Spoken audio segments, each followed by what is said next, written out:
వందే మాతరం ఈరోజు ప్రభుత్వం పార్లమెంట్లో వందే మాతరంపై చర్చ తీసుకురావడం జరుగుతుంది. దీంట్లో మేమందరం కూడా పాల్పంచుకుంటున్నాం. కానీ ముఖ్యంగా ఈరోజు భారతదేశ ప్రజలకు ఒకటి తెలుసుకోవాల్సిన అవసరం ఉంది. 1896లో వందే మాతరం అనే గానాన్ని ఆ రోజు ప్రజల కోసం కాంగ్రెస్ పార్టీ సెషన్స్ లో రవీంద్రనాథ్ ఠాగూర్ గారు పాడటం జరిగింది. ఆ రోజు నుంచి ఈ రోజు వరకు ఏ సభలోనైనా కాంగ్రెస్ పార్టీ అటు దేశ స్థాయిలో జరుగుతున్నటువంటి ఏఐసిసి సభలు గాని, రాష్ట్ర స్థాయిలో జరుగుతున్నటువంటి పిసిసి సభలలో గాని, జిల్లా స్థాయిలో గాని కాంగ్రెస్ పార్టీ సభలలో వందే మాతరాన్ని పాడటం జరుగుతుంది. ఇదే వందే మాతరాన్ని బీజేపీ పార్టీకి సంబంధించినటువంటి ఆర్ఎస్ఎస్ గాని, సంఘ్ గాని ఏ రోజు కూడా వాళ్ళ ఆఫీసులలో ఈ పాటను పాడినటువంటి దాఖలాలే లేవు.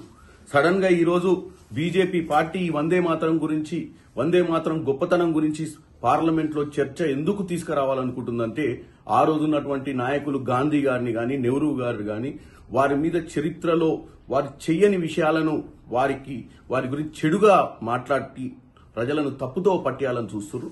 డెఫినెట్ గా వాళ్లే కాదు, మేము కూడా చర్చలో పాల్గొంటాం, వాస్తవాలను తీసుకొస్తాం ప్రజల ముందుకు. ఎందుకంటే పదే పదే బీజేపీ వాట్సాప్ యూనివర్సిటీ ద్వారా మా నాయకులను ఎలాగైతే వాళ్ళ మీద తప్పుడు చరిత్ర గురించి రాసి తప్పుదో పట్టేయాలని చూస్తున్నారో, దాన్ని మేము కూడా ఈరోజు ప్రియాంక గాంధీ గారు మాట్లాడతారు, తెలంగాణ నుంచి నేను కూడా మాట్లాడుతున్నా. మేమందరం కూడా వాస్తవాలను ఈరోజు దేశ ప్రజల ముందుకు తీసుకొస్తామని చెప్తున్నాం. ఎందుకంటే మేము ముఖ్యంగా ఈ యొక్క చలికాల సమావేశాలలో కేవలం 15 రోజులు మాత్రమే సమయం ఉంది. ఈ 15 రోజులలో దేశంలో ఎన్నో సమస్యల గురించి చర్చ చేయాల్సిన అవసరం ఉందని చెప్పి మేము చాలా రోజుల నుంచి ధర్నా చేసినాం. ఇప్పుడు ఎలక్షన్ రిఫార్మ్స్ మీద కూడా రేపు చర్చ పెడుతురు. ఇదే ఎప్పుడో పెట్టాల్సిన అవసరం ఉండే, ఈ రోజు వందే మాతరం మీద పెడుతురు. కానీ ఇండిగో తోటి సమస్యలు అవుతున్న ప్రజల గురించి మాట్లాడటానికి ముందుకు వస్తలేరు.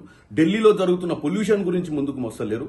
దేశంలో జరుగుతున్నటువంటి ఈ యొక్క అన్ఎంప్లాయ్మెంట్, నిరుద్యోగాలు, ఎందుకంటే యువతకు ఉద్యోగాలు, యువతకు అవకాశాల గురించి మాట్లాడే పరిస్థితి లేదు. కేవలం రాజకీయాలు, కేవలం ఎలక్షన్ల గురించి మాట్లాడేటువంటి పరిస్థితి వీళ్ళకు ఉంది. కాంగ్రెస్ పార్టీని తప్పుదో పట్టేయాలని చూస్తున్నారు. కాంగ్రెస్ పార్టీని కాదు, కాంగ్రెస్ పార్టీ మీద ఇట్లాంటి చర్చలు పెట్టి ప్రజలను తప్పుతో పెట్టాలని చూస్తున్నారు. మేము ఎట్టి పరిస్థితుల్లో ఊకోం, మేము కూడా మాట్లాడతామని తెలియజేస్తున్నాం.